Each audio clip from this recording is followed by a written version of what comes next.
Hello everyone, and apparently I have been summoned, along with the rest of the Ben10 fan base, essentially by Film Theory. They made an entire video about Ben10, so of course I'm going to be going over their points about apparently the Omnitrix being dangerous to Ben.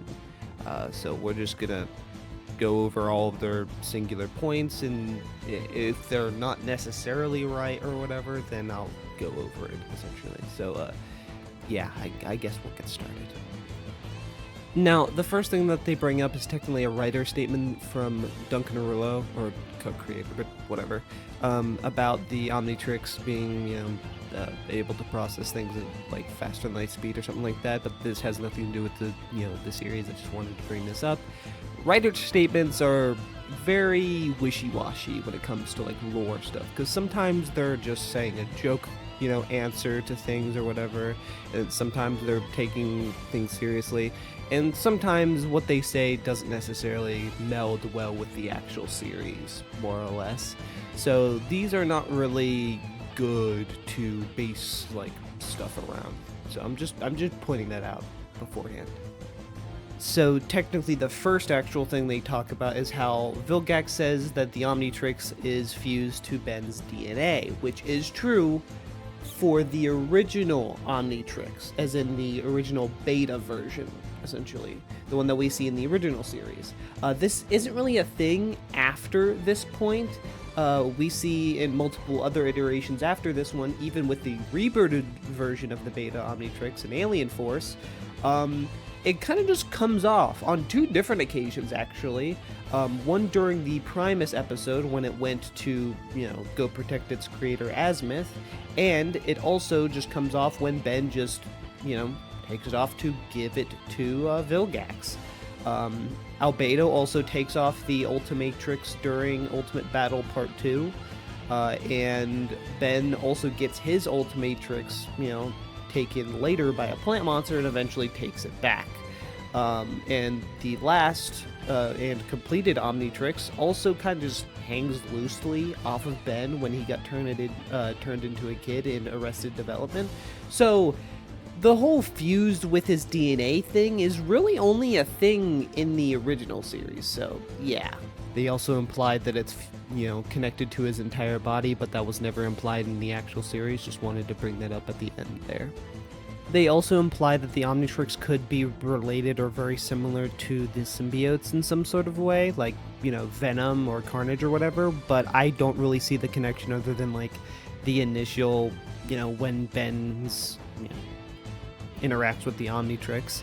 But even then, I don't really agree with this assessment, as the symbiotes are like goo, while at best this is more of a it latches onto you type thing, instead of literally fusing and becoming a part of you or whatever, which is a little bit different from the Omnitrix, but I can see the similarities. I'm not going to say this isn't a good connection, but I see it. They also bring up the episode Single-Handed, where Ben gets his arm chopped off, but also technically not really or whatever. His hand is still technically connected. It's some weird wormhole business or whatever, and he gets trapped into the null void. But in this episode, it does show that the Omnitrix does have an AI, and it's not really a complicated AI. As we've seen throughout the series, it can't think for itself per se, it just keeps itself and Ben out of danger most of the time, and this is just an extension of that.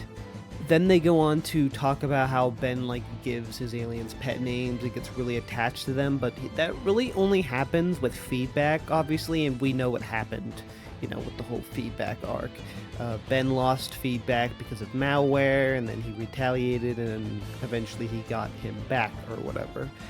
But obviously this was a very specific instance of, this happening and not like an overall thing. He doesn't do this with all of his aliens, and he is technically sad at one point when Eon gets rid of both Ultimate Swampfire and Waybig during an episode, but he gets those back immediately, and he's not as devastated as Feedback because he had more of a connection with Feedback.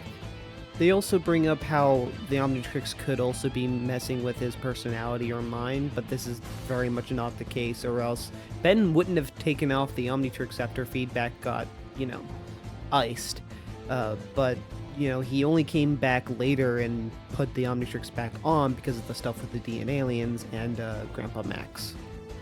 They then start talking about apparently there being like a pill or whatever when like Ben transforms, which they were using a script for it.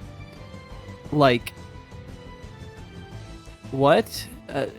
It also is apparently supposed to imply the thing that shows up in like the Alien Force transformations or whatever. There's like this little orb going through a tube or whatever that's supposed to be the pill going through his bloodstream, which like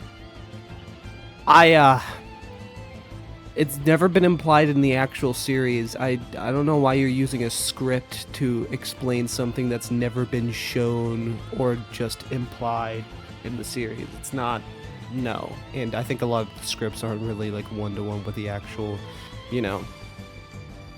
show anyway. Like what actually shows up from the scripts. They could be drastically different, and sometimes they're like changed here and there. So I don't think they're a good, way of showing lore. Next, they show essentially the pop-ups and talk about the lore when it comes to pop-ups. But the problem with those things is that a lot of them are kind of contradictory. Not all of them. Some of them are kind of, well, let's just say, not congruent when it comes to the actual show or whatever. Like they get either like retconned or otherwise just stuff that shows up in the series completely contradicts what the pop-ups say. So it's not like well, this was only a thing in the original series. No, that's not really that no.